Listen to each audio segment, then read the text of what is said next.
श्रद्धे से जी के चरणों में प्रणाम, श्रद्धे भाई जी के चरणों में प्रणाम, श्रद्धे स्वामी जी महाराज के चरणों में प्रणाम।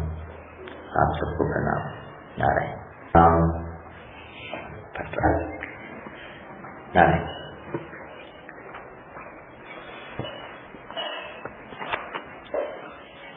संत कहते हैं मनुष्य जीवन का जो चरम लक्ष्य है, परम लक्ष्य से विभाजित चरम लक्ष्य है, जो जिस कारण से मनुष्य को, इस संसार को परमात्मा ने बनाया, वो है प्रेम। सेठ जी का एक लेख है, प्रेम साधन। एक दो बार पहले भी पढ़ी गई है। प्रेम के भाव का विवेचन बहुत सुंदर ढंग से इसमें मिलता है। प्रेम वास्तव में ऐसी चीज है जिसकी व्याख्या, जिसकी चर्चा असंभव है। क्यों? क्योंकि प्रेम में केवल एक रहता है, जो वास्तविक प्रेम है, जो सर्वोपरि प्रेम है, उसमें केवल एक रहता है, तत्सुखे सुखित्वम। और जहां केवल एक रहता है, अपने प्रेमास्पद के लिए प्रेमी अपने को मिटा देता है। तो जहां केवल एक रहता है, वहां की चर्चा असंभव है। इसी भाव की तरफ से जी इस लेख में दृष्टि कराते हैं। केवल संत महात्मा ही हैं जो इस गहन विषय का कुछ व्याख्यान, कुछ समाधान हम लोगों के लिए करते हैं। तो अपने ध्यान से सुने। ब्रजराज भगवान श्री कृष्ण के प्रति अनन्य प्रेम होने में ही इस जीवन की सार्थकता है। मनुष्य जीवन की सार्थकता केवल भगवान के प्रति अनन्य प्रेम होने में ही है। जिस बरभागी ने इस दिव्य, अनन्य एवं विशुद्ध प्रेम पीयूष का पान कर लिया, उसका जन्म सफल हो गया। जिस बरभागी ने इस दिव्य, अनन्य एवं विशुद्ध प्रेम पीयूष का पान कर लिया, उसका जन्म सफल हो जाता है। उसकी युग युग की, जन्म जन्मों की विषय पिपासा बुझ जाती है, शांत हो जाती है।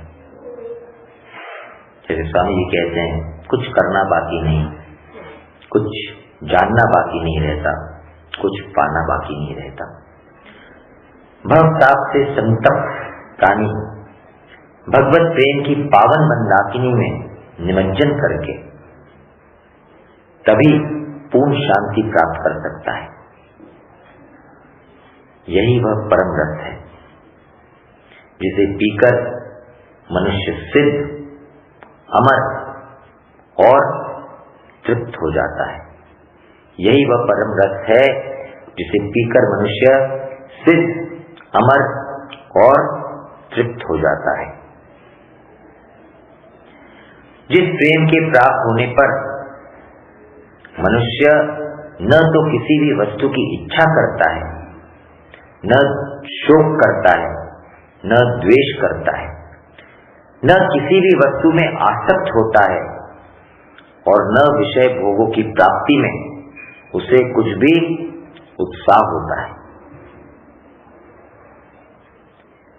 अब प्रेम साधन भी है और सारे साधनों का फल यानी साध्य भी है। परमात्मा की ही भांति प्रेम का स्वरूप भी अनिर्वचनीय है। गूंगे के स्वाद की तरह यह वाणी का विषय नहीं होता।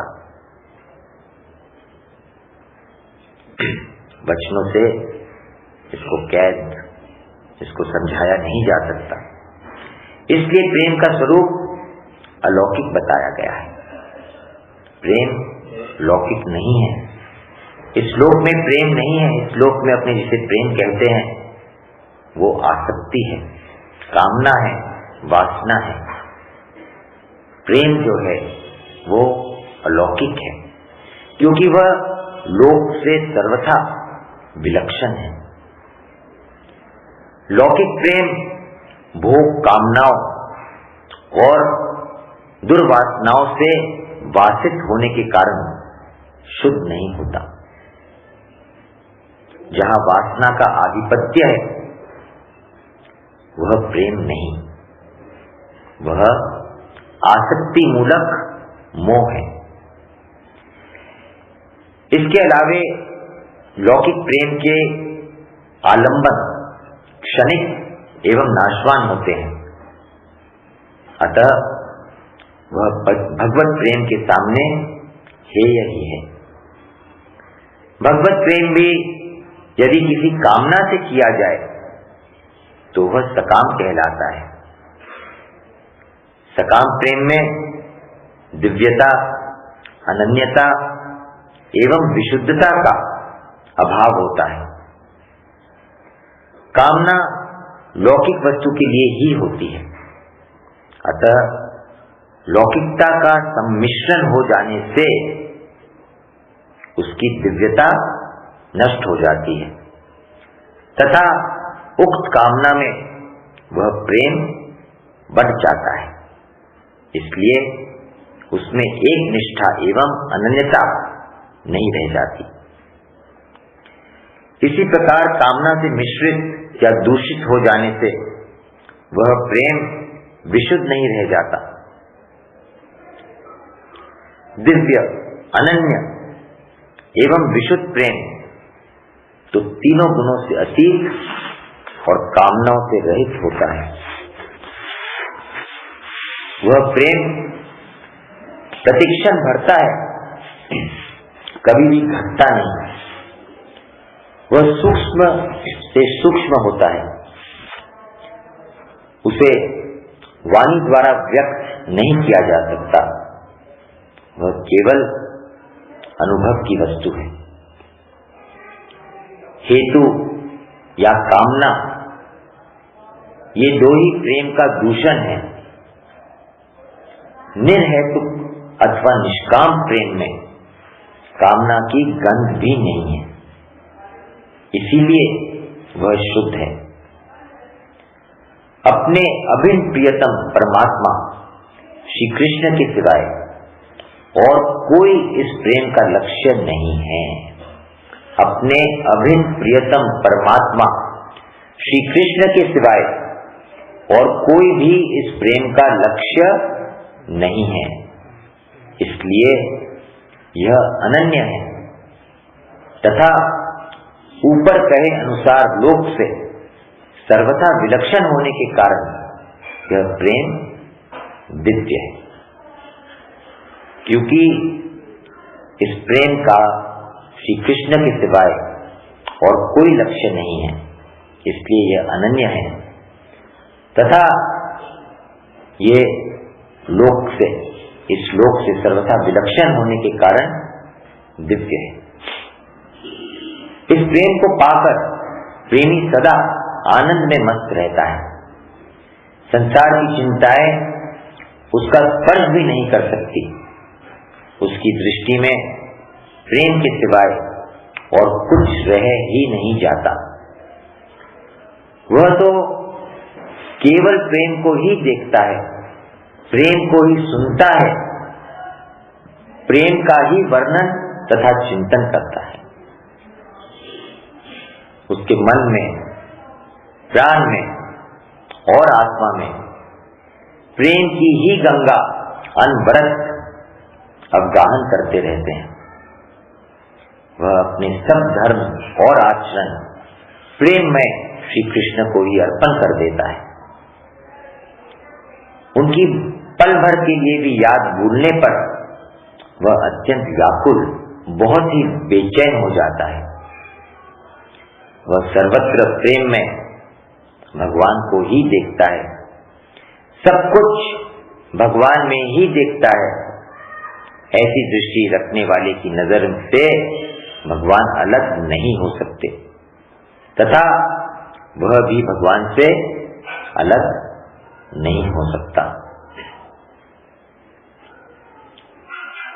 इस प्रकार दोनों का नित्य ऐक्य, नित्य एकता, शाश्वत संयोग बना रहता है। भगवान ऐसे भक्त का लोकोत्तर अनुराग देख अपनी महेश्वरता भूल जाते हैं और मुक्त होकर अपने प्राण प्रिय भक्त को निहारते रहते हैं। भगवान अपनी महेश्वरता, अपना ऐश्वर्य भूल जाते हैं और भगवान मुग्ध होकर अपने प्राण प्रिय भक्त को निहारते रहते हैं। उसके साथ उसी के अनुरूप बनकर, उसकी इच्छा के अनुकूल विग्रह धारण कर खेलते हैं, नृत्य करते हैं, गाते हैं, बजाते हैं और ये सब करके आनंदित होते रहते हैं। खेलने में, नृत्य करने में, गाने में, बजाने में किसको आनंद मिलता है? भक्त से अधिक आनंद भगवान को मिलता है। रामायण में एक चौपाई है, जब तुलसीदास जी राम जी से मिलते हैं तो परम रंग को जैसे पारस मिल जाता है। इसकी व्याख्या में स्वामी जी ने कहा कि यहाँ पे परम रंग कौन है? भक्त परम रंग नहीं है। परम शब्द भगवान के साथ जुड़ता है, परम रंग भगवान है। तो परम रंग को जैसे पारस मिल जाए, उसको कितनी प्रसन्नता होती है, कितना आनंद होता है। तो तुलसीदास जी से मिलने पर भगवान को उतना आनंद हो रहा है। गीता जी में श्लोक आता है, ये यथामाम प्रपद्यन्ते। अभी जो भाव यहाँ पे आया वही है। भक्त की भावना के अनुसार, भक्त का प्रेम देखकर भगवान उसकी भावना के अनुरूप ही बन जाते हैं। जिसकी रही भावना जैसी, प्रभु मूरत सोई देखी तैसी।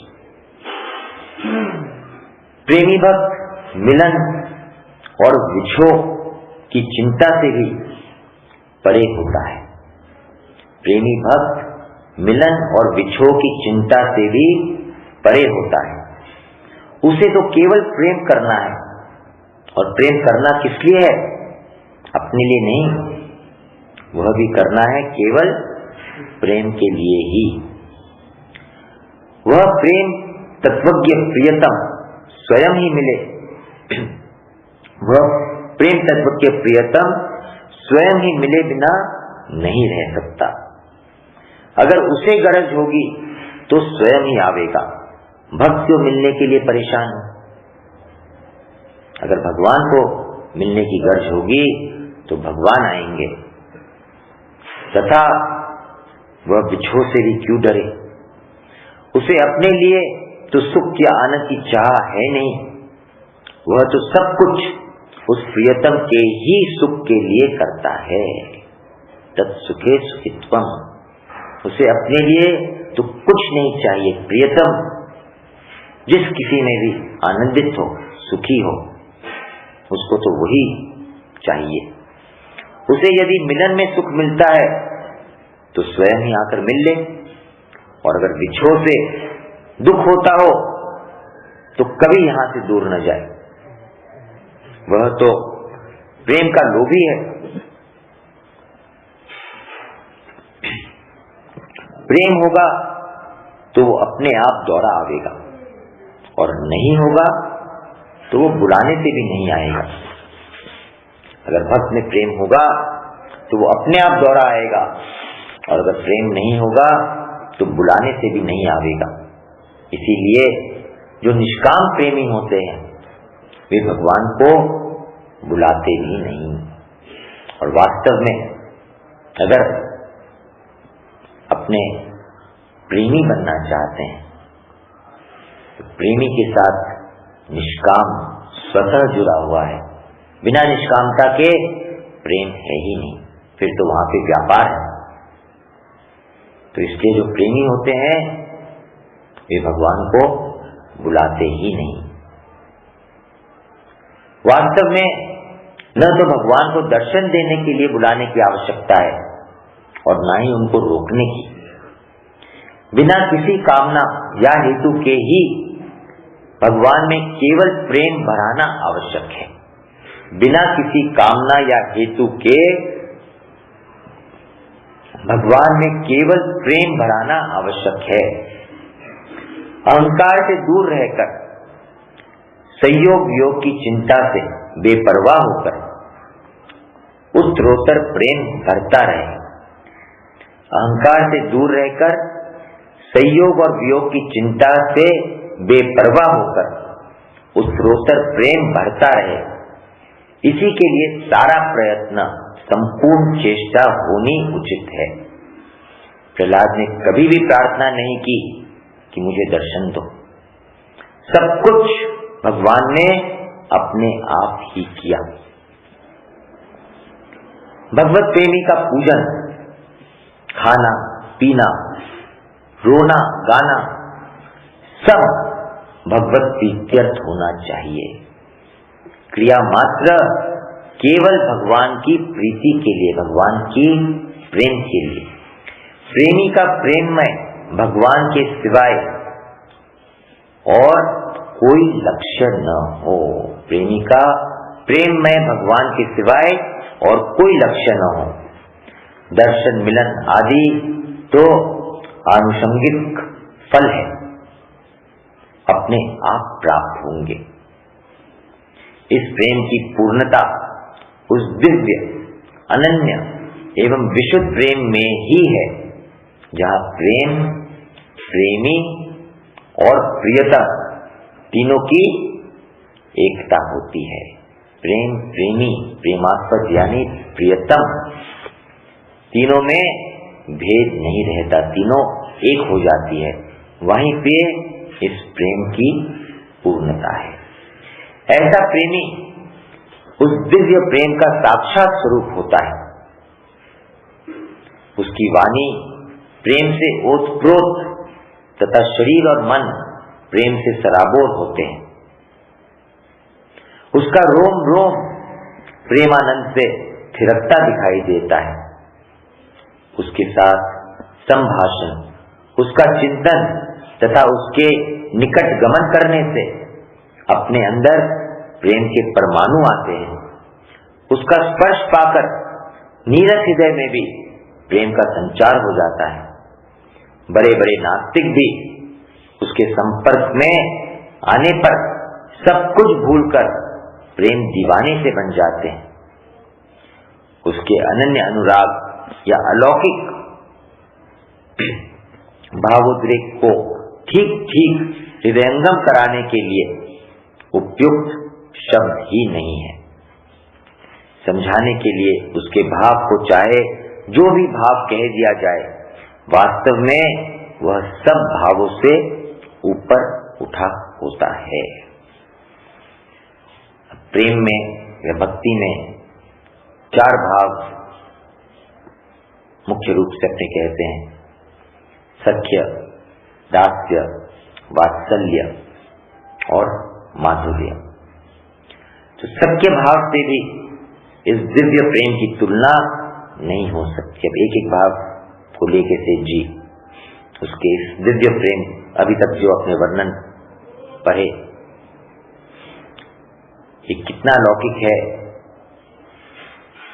उसके लिए अपने जो चार प्रेम के सामान्य भाव अपने जानते हैं, उन सबसे तुलना करते हैं सेठ जी।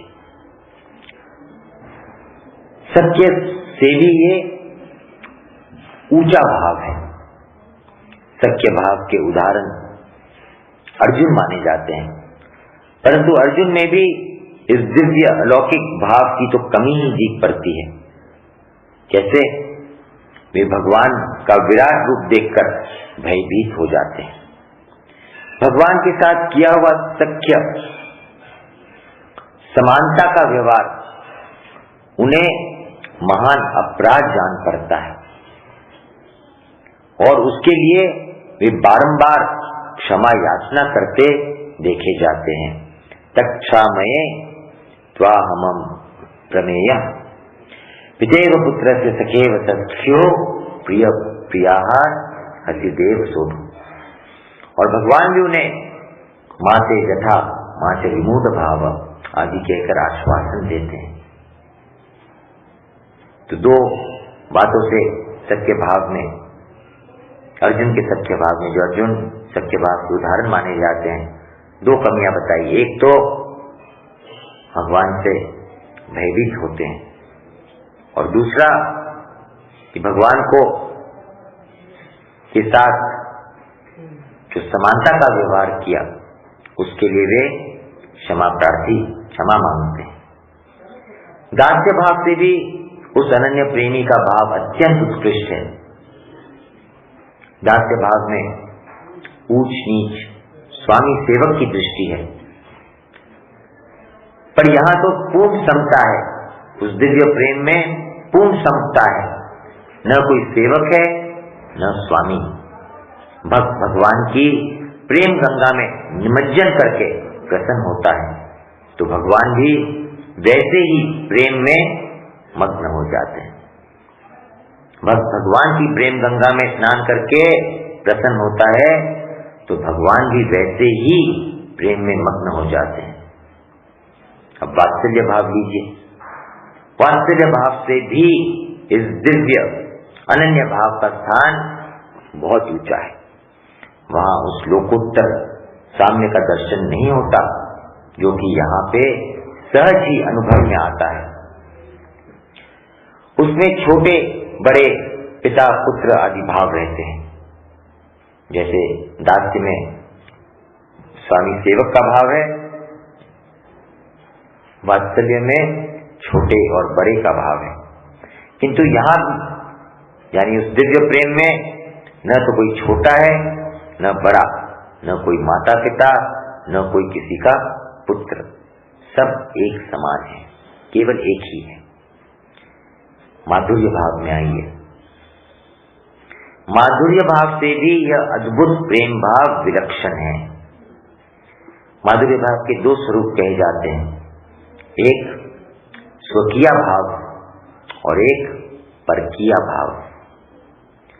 परम श्रेष्ठ सती शिरोमणि पतिव्रता नारी, उसका जो अपने प्रियतम पति के प्रति जो भाव होता है वही स्वकीय भाव है। पत्नी का जो पति के प्रति भाव होता है वह स्वकीय भाव है। तथा पर स्त्री का पर पुरुष में जो गुप्त प्रेम होता है उसी भाव से जो भगवान के दिव्य स्वरूप में उच्च श्रेणी का प्रेम हो उसे परकीय भाव कहते हैं। उपर्युक्त प्रेमी इन सभी भावों से ऊपर उठा हुआ होता है। भगवान के साथ उसका एक क्षण के लिए भी कभी वियोग नहीं होता। भगवान उसके अधीन होते हैं, उसके हाथों बिके रहते हैं, उसका साथ छोड़कर कहीं जाते ही नहीं। वह अनन्य प्रेमी भक्त पूर्ण प्रेममय हुआ रहता है। भगवान से वह भिन्न नहीं और भगवान उससे भिन्न नहीं। इस अवस्था में न भय है, न संकोच, मान, आदर और सत्कार का भी यहाँ पे कुछ ख्याल नहीं रहता। बड़े छोटे का कोई लिहाज नहीं किया जाता। उन भक्त और भगवान में न तो कोई उत्तम होता है न मध्यम, दोनों एक समान होते हैं। पतिव्रता पति को नारायण मानती है और अपने को उनकी दासी। यह भाव बड़ा ही उत्तम और परम कल्याणकारी है। फिर भी इसमें छोटे बड़े का दर्जा तो है ही, परंतु उपर्युक्त दिव्य प्रेम में छोटे बड़े की कोई श्रेणी नहीं है। वहां दोनों की एक ही स्थिति है, समान अवस्था है। स्व किया भाव से पर किया भाव को श्रेष्ठ बताया गया, परंतु पर किया भाव में भी दूसरों से भय है। पर किया भाव गुप्त प्रेम है, गुप्त भाव है, केवल परमात्मा से गुप्त संबंध जो है, पर उसमें भी दूसरों से भय है, छिपाव है। पर यहाँ इस दिव्य प्रेम में न तो भय है न छिपाव, फिर संकोच की तो बात ही क्या है।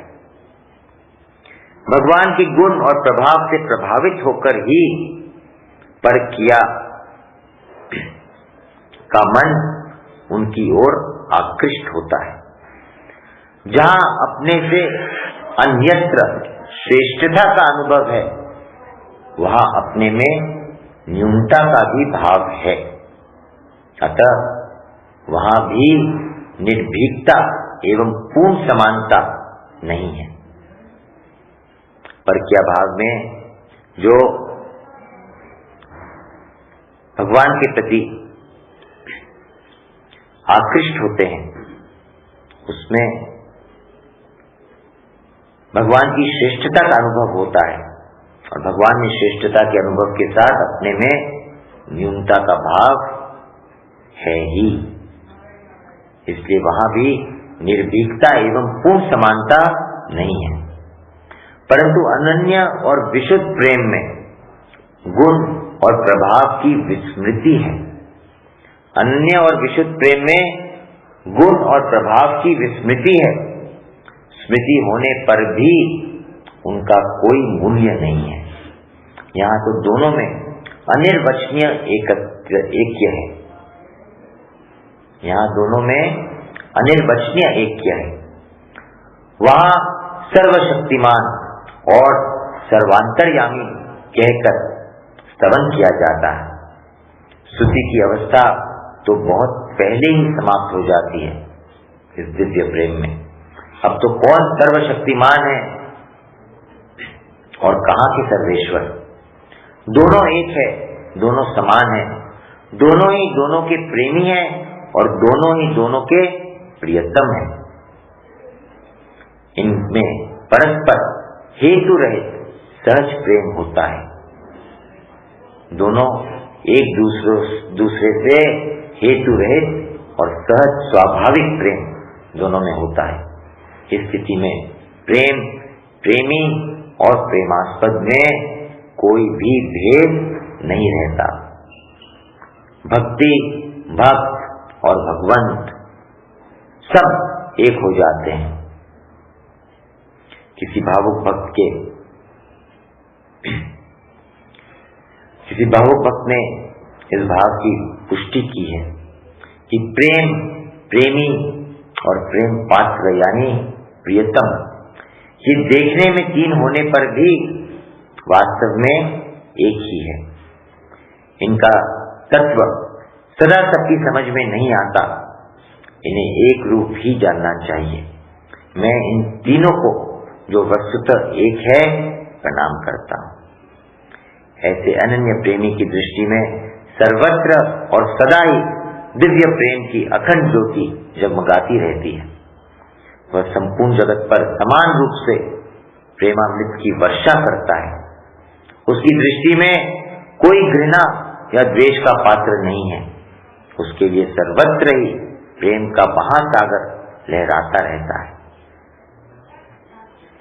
अब ज्ञान मार्ग की दृष्टि से विचार करें। ज्ञान मार्ग से चलने वाले भक्ति मार्ग में ये चार बातें आती हैं, उनकी चर्चा हुई। अब ज्ञान मार्ग से चलने वाले महात्मा अद्वैत यानी अभेद रूप से ब्रह्म को प्राप्त होते हैं। ब्रह्मैव सन् ब्रह्माप्येति, ब्रह्म होता हुआ ही वह ब्रह्म को प्राप्त होता है। पर यहाँ तो इस दिव्य प्रेम संसार की अनुभूति निराली ही है। यहाँ पे न ही द्वैत है और न ही अद्वैत, दोनों से विलक्षण स्थिति है। प्रेमी और प्रियतम का नित्य नूतन प्रेम उत्तरोत्तर बढ़ता है। प्रेम की स्थिति कैसी है? प्रतिक्षण वर्धमानम की स्थिति में प्रेम पुष्ट होता है, बढ़ते बढ़ते यह असीम हो जाता है, अनंत हो जाता है।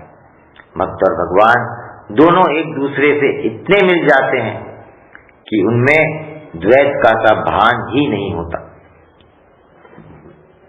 इनके दिव्य भाव को वाणी द्वारा व्यक्त करना असंभव है। यहाँ प्रेम के सिवाय कुछ रहता ही नहीं। इस दिव्य भाव को वाणी के द्वारा व्यक्त करना असंभव है। वहां पे प्रेम के सिवाय कुछ रहता ही नहीं। प्रेम में डूबा हुआ व्यक्ति क्या बोलेगा? कुछ नहीं। इन प्रेमियों का मिलन भी बड़ा ही विलक्षण और अत्यंत अलौकिक होता है। यहाँ अद्वैत होते हुए भी द्वैत है और द्वैत होते हुए भी अद्वैत। द्वैत और अद्वैत शब्द सापेक्ष है। अद्वैत की अपेक्षा अपने द्वैत कहते हैं, द्वैत की अपेक्षा अपने अद्वैत कहते हैं। प्रेम में जो स्थिति है ये द्वैत और अद्वैत दोनों से विलक्षण। हमारे दोनों हाथ परस्पर मिलकर सटकर एक हो जाते हैं। उस समय ये दो होते हुए भी एक है और एक होते हुए भी दो। इस प्रकार यहाँ पे न तो भेद है न अभेद। गंगा और समुद्र मिलकर एक से हो जाते हैं, किंतु भगवान और अनन्य प्रेमी भक्त का दिव्य मिलन इससे भी विलक्षण और उत्कृष्ट है।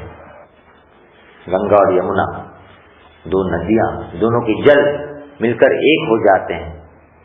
एक होने के बाद आप दोनों को अलग नहीं कर सकते, ऐसा मिलन है।